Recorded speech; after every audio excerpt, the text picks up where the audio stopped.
தெலுங்கானா மாநிலத்தில் உள்ள கண்ணாடி தொழிற்சாலையில் ஏற்பட்ட வெடி விபத்து குறித்து போலீசார் விசாரணை நடத்தி வருகின்றனர்.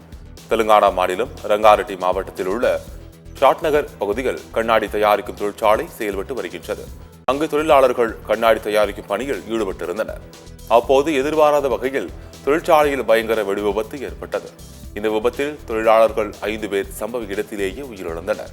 மேலும் 15 பேர் பலத்த காயமடைந்தனர். அவர்கள் மீட்கப்பட்டு அருகிலுள்ள மருத்துவமனைகளில் சிகிச்சைக்கு சேர்க்கப்பட்டனர். இதுகுறித்து போலீசார் வழக்கு பதிவு செய்து விசாரணை நடத்தி வருகின்றனர்.